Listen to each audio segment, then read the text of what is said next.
Hey fiber friends, welcome to the For Knit Sakes channel. My name is Allison and I'm coming to you from El Paso, Texas, where I live with my husband Jonathan and my two sons Levi and Oliver, as well as our dog Lucy.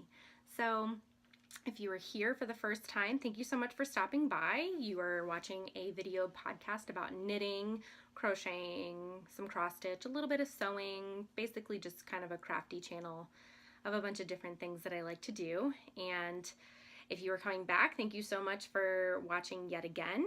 I am recording this for the second time today because the first time I got interrupted a whole lot between my kids and insurance calls, because if you follow me on Instagram or friends with me on Facebook, we discovered a lot of percussion equipment that was behind the AC furnace unit that we had leaks with in late June, early July, and it was covered in mold because of water damage that we didn't even know happened, and found out from our insurance company that we declined the extra mold coverage. So learn from our mistakes, make sure your insurance is up to date.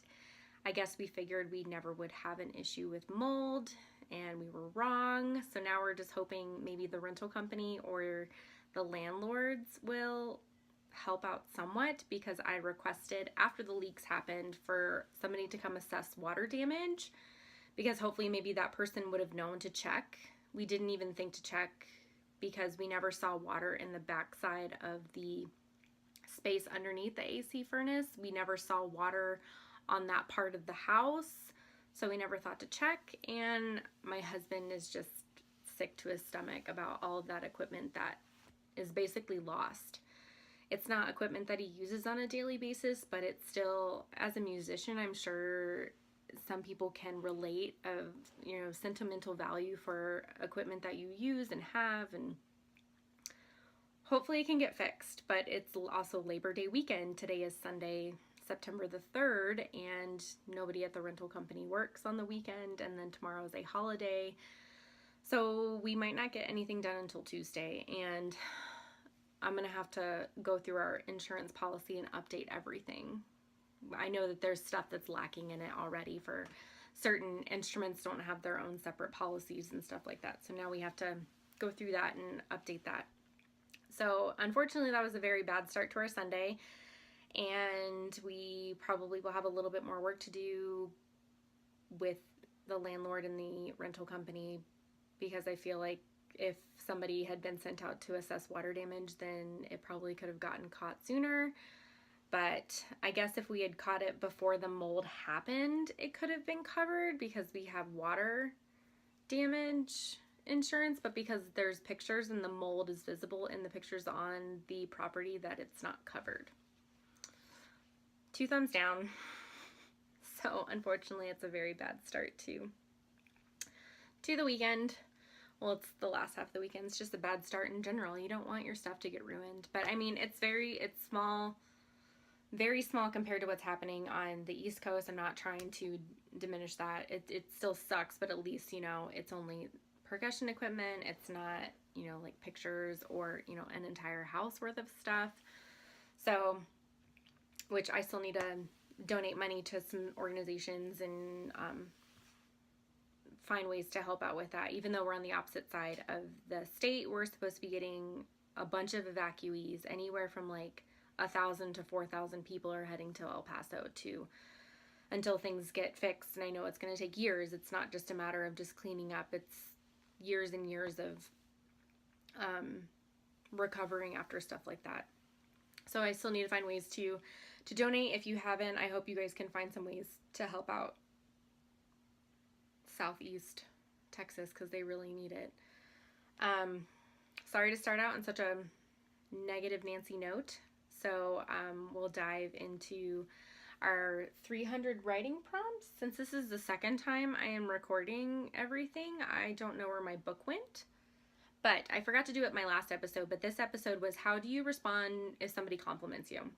And if you are awkward like me, I usually and I've been trying to get better about it. I usually respond in like not necessarily a negative way, but I don't just say thank you. And that's what I've been trying to do. Is somebody compliments me, I try to say thank you, and I try to find something to compliment them about. So if they compliment my shirt or something I've knitted, I usually try to compliment something that they're wearing or something similar. And it's usually a stranger that compliments you on physical features. And then I always try to find ways to compliment friends based on how great they are as far as support and everything like that. But I've gotten into the bad habit if somebody compliments me, like if they say they really like my shirt, and then I'll respond saying, oh, but I wish it fit better here or here. So I turn it almost into a negative. And so I'm trying to work on that to make it into a more positive thing, to say, thank you, I really appreciate it. I like your glasses. Where did you get them? So I don't know if you're awkward like me, but that's the way I usually start with compliments. I need to try really hard just to say thanks. But so that's your writing prompt for this week. I don't know how you respond to compliments, but that's how I usually do it, and I'm working on trying to get better about it. So we'll just jump right into finished objects, and I only have one, and it is my socks that I have done with my Noro sock yarn and Patton's Croy and Knit Pick Stroll. I alternated rows doing the Noro and the Patton's Croy. They're a little loose just because they're both on the heavier side of fingering weight, and they're but definitely cousins. They're definitely not matchy pairs. You can tell that they go together based on the matching toes, heels, and cuffs. But other than that, they're very different from each other because the gradient was in a very different spot in the Noro sock yarn when I started the second sock. They were also, one was knit toe up, one was knit cuff down, so they fit slightly differently. The short row heels look exactly the same, but you can't see it maybe. You can kind of see how this one here has the ridges from the slip slip knits and the knit two togethers, where this one was knit front back loop to increase the toe. So I find that kind of interesting. And I did 60 stitches on size 0 needles. They're not perfect. They're going to be really good house socks, but I probably wouldn't wear them outside of the house. They're nice and cozy, and I like them. I don't know if I would do alternating skeins again or alternating 2 different yarns to make socks, but it was a nice fun little experiment. I'm not really quite sure if I like toe up or cuff down better. I like different parts of them for different reasons. Like I like how stretchy the bind off is on the toe up, but these stretch pretty well too, but they definitely look different if you look really close as far as the bind off looks different than a cast on, and that's going to be like that anyways. But they're done, so now I can cast on some new socks, probably my dad's socks for Christmas. And that is my only finished object. And then my works in progress aren't really lacking, but they're just large objects. And I did have other finished objects like my Project Linus blankets, but I did have to turn those in yesterday, so I'm just going to have to add in some pictures for you guys to see. They're just plain fleece squares that I crocheted an edging around, and then I had to make some large crochet squares because 2 of my squares did not have the holes around the edging, so I couldn't crochet around it. So I just made 2 large crochet squares, you'll see in the photos, to replace the ones that I didn't have the fleece for, and then just went all the way around and finished those. But those had to be turned in yesterday, so I can't show you today. And then my works in progress include my very large 2nd Avenue shawl and a sweater. So we'll talk about my 2nd Avenue shawl first. So last time I was where the little octopus, or is that a squid? That's an octopus. So I was there and I have done all of this. And you can probably notice my mistake that I made where I did not stagger the eyelets. Where is it? There it is. So these 2 match, but you're not going to notice in a shawl that is well over, I think, 5 feet long. I think it's 60 something inches. Let me see. 62 inches long, so it's over 5 feet long. So, but I did all of the eyelets, and then I did, this is a stockinette section with some garter ridges, and then you do another eyelet section. Not quite as long as this one. This one's only going to be 10 inches, and that's the island yarns there.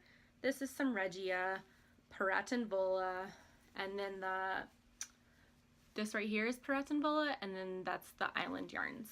So it's pretty long so far. It's a good knit. It's not something I'm super motivated to speed through. So I'm taking my time. I'm doing them on Xiaogu size 6 needles. These are the 4-inch tips, which are a little weird sometimes to knit with when you're used to knitting on 5-inch tips a lot. And then you have to purl back an entire row for most of the shawl. So everything's stockinette. So it's something that doesn't travel with me. It stays at home, and I work on it when I can. And then you can see, like, this is it folded in halves. It's like 200 something stitches across, and it's actually rolling, so I can't even show you how wide it is. I'm hoping that it will block out a bit. And it doesn't necessarily have to be completely flat, but a little more flat than what it is now, because it's rolling in a good few inches, like maybe 3 inches on both sides. So I'm hoping this will be done by the end of October so I can wear it. It'll be really good for wrapping up to go to the bus stop in the morning with Levi. It's in the 60s during the morning time, and usually about 10 o'clock it's in the 80s again. And it's still in the 90s, so everybody everywhere else is praising how great fall is coming around, and we're still in the 90s here in El Paso. So it'll be here eventually, right? So that's one work in progress. I haven't really done anything on the tote folded bag. It's still sitting. I don't think I've knit on it once since the last podcast, because I've been spending most of my time on this test knit, and it is by Marsha, who is Fairy Little on Instagram. She was calling out for test knitters for a worsted weight sweater, and I signed up. I showed the yarn last time on my podcast. Is some Patton's Classic Wool Worsted, and it is a very, fix this real quick, a very simple bottom up raglan sweater with a middle patterned panel. Did I say all that right? So I've done the whole body, and Marsha's given us permission to share on social media finally, which is also another reason why I don't have a lot for works in progress, because I've really been working a lot on this. So I've done the body. This is the middle kind of basket weave pattern. This is called the Skaha sweater. And so this is it, and then the back is just plain stockinette in the round. So I've done the whole body. It looks really wide, but I think it's because I haven't added the sleeves yet, and it's kind of stretching out on the cord. So, and I've done a little bit of waist shaping from the pattern,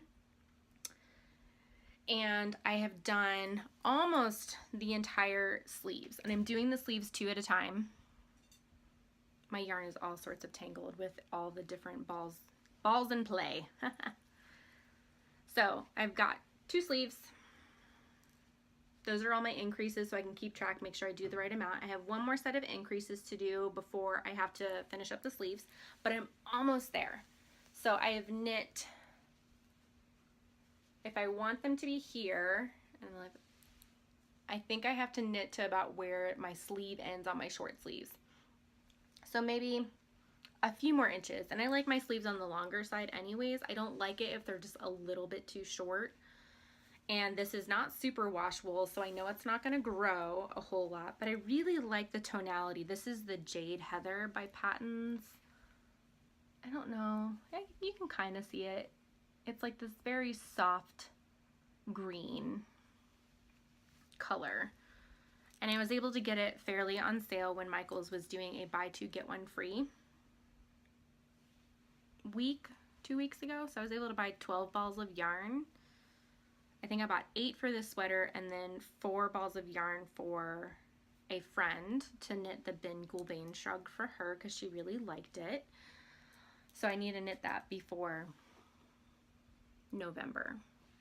So I'm working on that, and that is a really quick knit. Whenever she releases it, which I think is going to be mid-October, I would definitely recommend it if you want a fairly simple bottom-up sweater, worsted weight. It seems to be flying off the needles.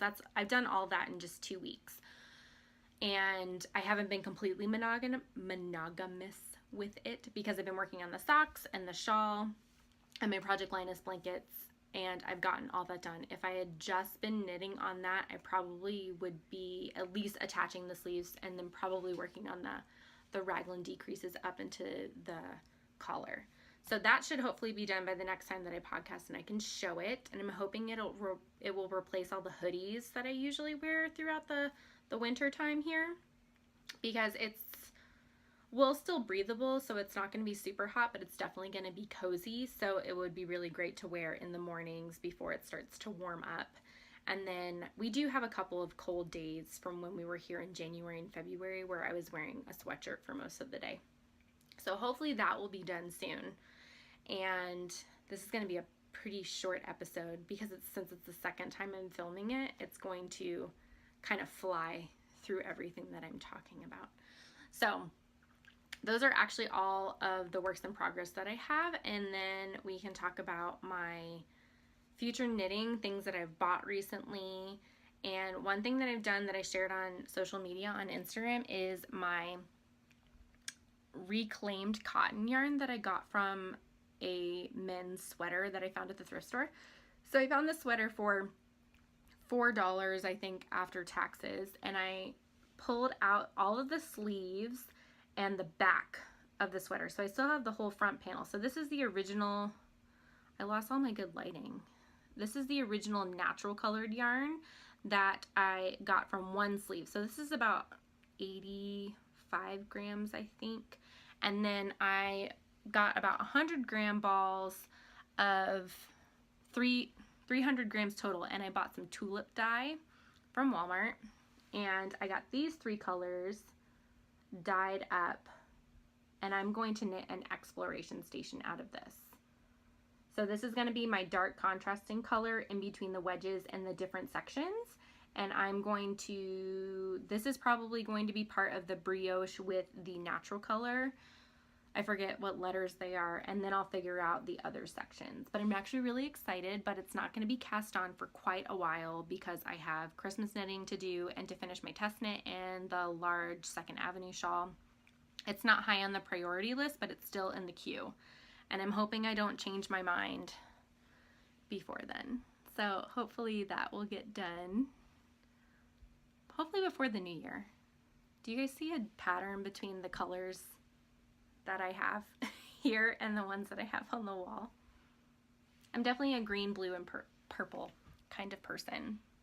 So, and I guess I can talk a little bit about this. I got this idea from Tana's Fiber Art. She uses a pegboard. If you go look on her Instagram, she has one set up with a bunch of cakes of yarn. Hers are a lot more tight, but I didn't want to have to buy something new, and I already owned this cork board and a bunch of push pins, and I found these dowel rods at dollar store, and I cut them in half and just hot glued them to the push pins. So all I have to do is you can see the empty ones up here, and then I just put the cake of yarn on it, so then I can be motivated to finish current projects to cast on my new projects, because I have a scarf that I want to do, a hat here, Jonathan's Marley shawl is actually turning into a fingering weight brioche bandana cowl by Lavanya Patricella, and then socks for my dad and socks for my mom, which are a little bit out over here. Some more yarn that I received, it showed up on Friday, was the KGK Fedito knit along with Christy Glass Knits and Gemma Darlings, who is Danielle on Instagram.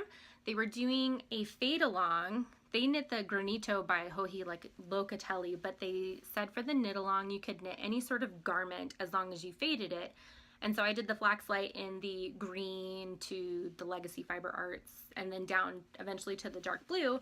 And since they only had about 25 or so finished objects in the thread, they decided to give everybody prizes. So this is my first yarn related knit along prize. And so I got these 2 here. This is Barnyard Knits in Autumn Crocus, and it's a cream colored base with these hunter green, a little bit of brown, and like this one right here, and this burgundy color. A 100 gram skein of that, skein of that, and then a 50 gram skein of a matching burgundy. And this is Yarn Habits yarn. So I got these two, and I have been wanting to knit another faded sweater, but I hadn't decided what I wanted. And then I think I have narrowed it down to the pavement sweater.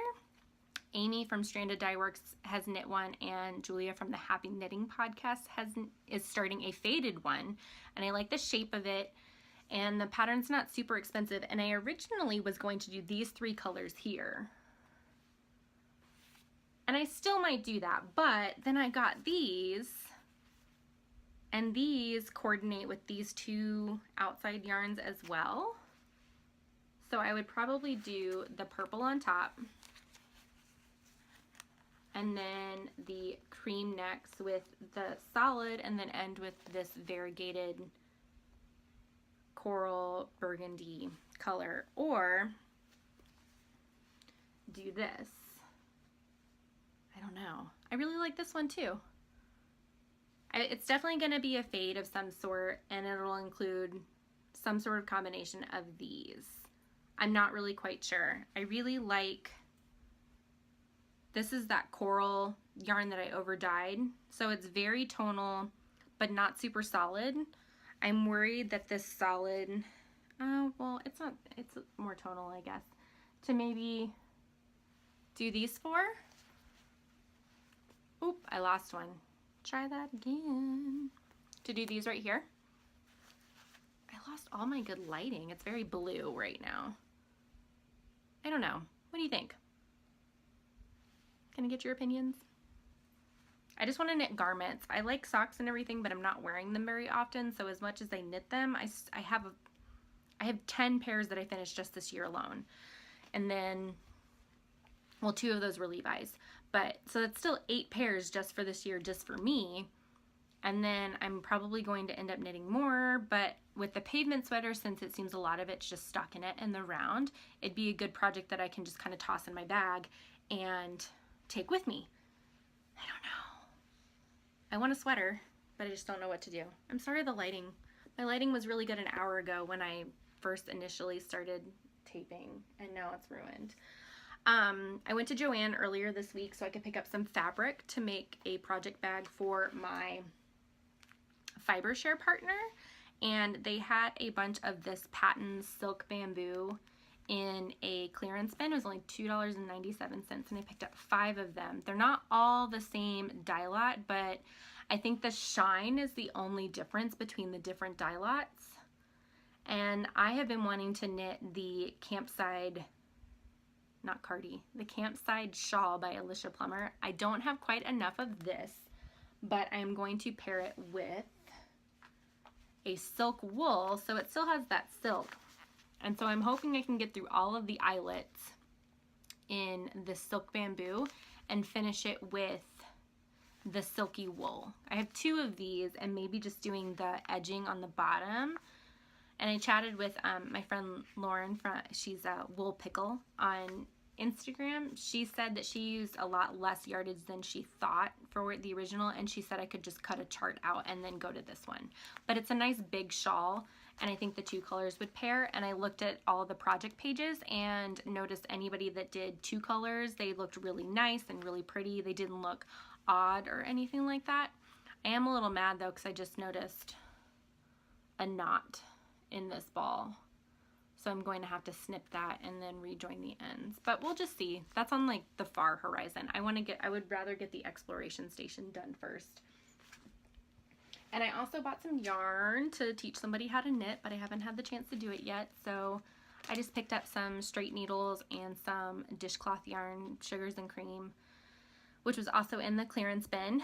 And so this is one of the super size ones, so she might be able to get 2 decent sized dishcloths. And I thought that the clovers would be good because bamboo is a little bit stickier. I have metal needles, but I didn't want her to have to worry about how slick they were.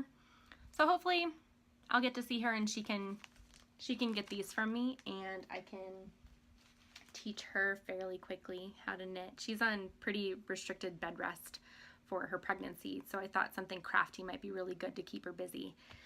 And then this is gonna be a very short episode because I'm just kind of going through everything super quick. Sorry, I'm just a little distracted about the fact that all that equipment got destroyed and it's not going to be compensated at this point. Womp womp. And then I have hats for the boys. So I have this skein here for Oliver and this for Levi. We had a big like caking party, so we caked up a whole bunch of yarn earlier like a week and a half ago before Levi started school again.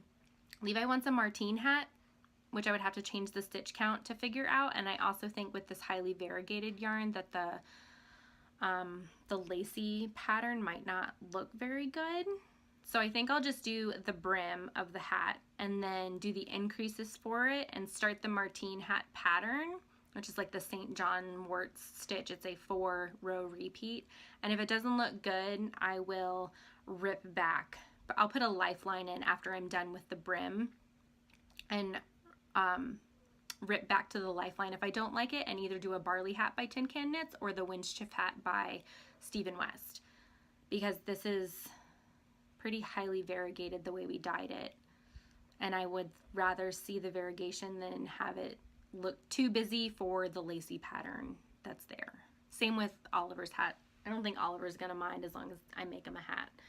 So, and then I'll probably start my dad's socks soon since I just finished my socks. His socks are easy though. I'm just gonna do an easy ribbed pattern and afterthought heels so it doesn't break up the striping, and I already have the needle sticking out to do it, so that's gonna be fairly easy. And then Project Linus, I picked up 2 more kits to do.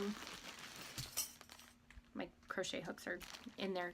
Oliver's been stealing my crochet hooks and then taking them places, so I can't find them, so I immediately put them in the bags.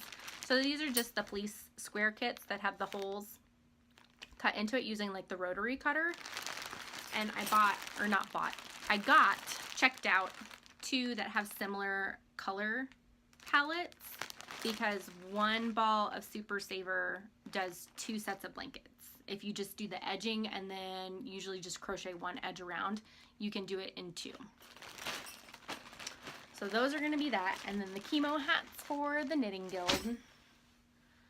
And then I have to work on putting my fiber share gift together. She wants autumny colors, and I really want to go check out the yarn shop that's up in Las Cruces. She also has a Etsy shop called Quillin Fiber Arts, and I want to see, and she's offering a discount code for people that are participating in the fiber share swap, and I'm hoping I can get up there. It's only like a 45-minute to an hour drive to get there, and see if I can find some yarn for my fiber share partner, as well as just check out the shop. Since we don't have a local yarn shop here in El Paso, it closed. We only have Joann and Michael's and Hobby Lobby, and I don't shop at Hobby Lobby for personal reasons. And Joann is still a 30-minute drive, as well as either of the Michaels that we have. So my best options are going to be to order online or hopefully find something at the Quillin Fiber Arts shop up there. If you came just for the knitting, I kind of ripped through that super duper quick. I'm actually happy that it's going to be a shorter episode.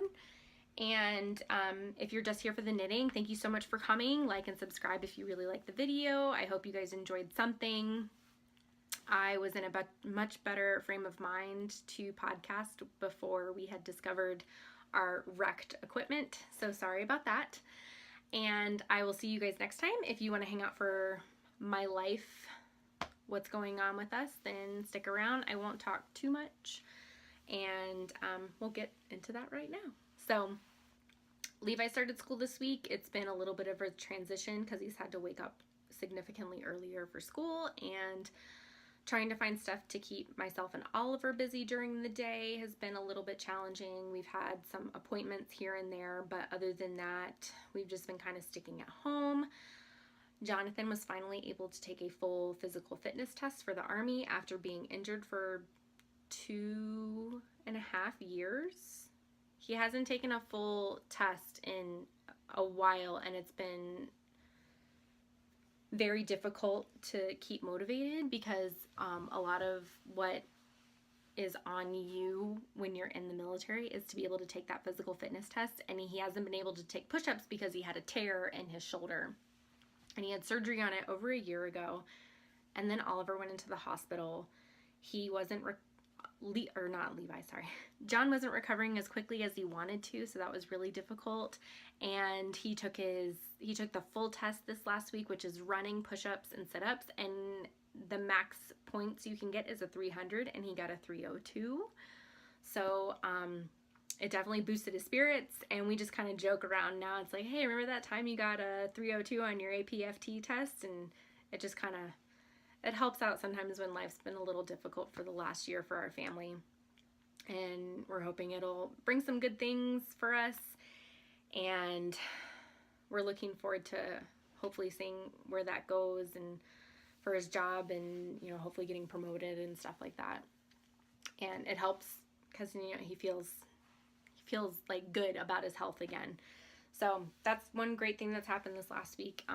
I know I started the podcast with all that, the mold stuff, and so now I'm just hoping that will get fixed and solved, and we can only hope for the best, unfortunately, now. But like I said before, it could be much worse. It could be our entire house, and we could have been on the other side of Texas when Hurricane Harvey hit. And so I really shouldn't be complaining when there are people in much worse situations than we are currently. Just hopefully the landlord will just at least come fix the house. It doesn't seem the rental company is communicating very well with them as far as when damages happen. And it just kind of seems like everything has happened since we moved in, starting in June when the AC just stopped working, and then it got clogged and was leaking everywhere. So now I don't know what kind of damage is going to be to the floor or the closet. But I mean, I called, and I have email proof that I asked for somebody to come and assess the water damage, and nothing ever happened. So everybody cross your fingers and toes that will be resolved, and we won't be held responsible for it. So I will just keep knitting to keep myself sane right now, because that's what I do. I knit for anxiety and to keep myself calm and centered, or whatever, like to not go crazy, I guess would be the best thing. But it's the best we can do, right? Other than that, not much else going on in life. Day-to-day life stuff. Everybody has to grocery shop, everybody has to do errands and go to appointments, and nothing special going on here. Not going to Rhinebeck. I'm not going to any stitching related events or things like that. I wish I could. It's just nothing's close to El Paso. Like the closest thing I can go to is maybe Dallas, and that's an 8-hour drive, or a plane ride like San Francisco, like Stitches West is in San Francisco, but that's a plane ride away, and we just don't have the finances for that right now. And we now might have to replace $1,500 worth of percussion equipment. So I wish I had something more positive to say right now. Life's okay. It'll be fine. It's just percussion equipment. It's just percussion equipment. But musicians out there can relate to how much it hurts, because there was a lot of sentimental value in all of that. And it's just sad. Some of that stuff my husband's had since he was like 22. So it's like 14-year-old sticks and mallets that have like really good memories tied to them, and some of it he might be able to salvage just because it was the sticks part and like not the yarn part of the mallets. So all of his xylophone mallets that were in there are trashed because it was untreated wood, so there's black mold all over it. And now I guess we'll spend tomorrow, Labor Day, readjusting our insurance policy and making sure we have like each and every drum high dollar value instrument to add to the policy. So yeah, hopefully I'll have some more fun a lot more projects. I feel some cast-on-itis happening, so I feel like I need to cast on a lot of stuff. I feel as soon as I attach the sleeves to that sweater, I'm just gonna fly through the rest of it, and then it'll be done before I know it.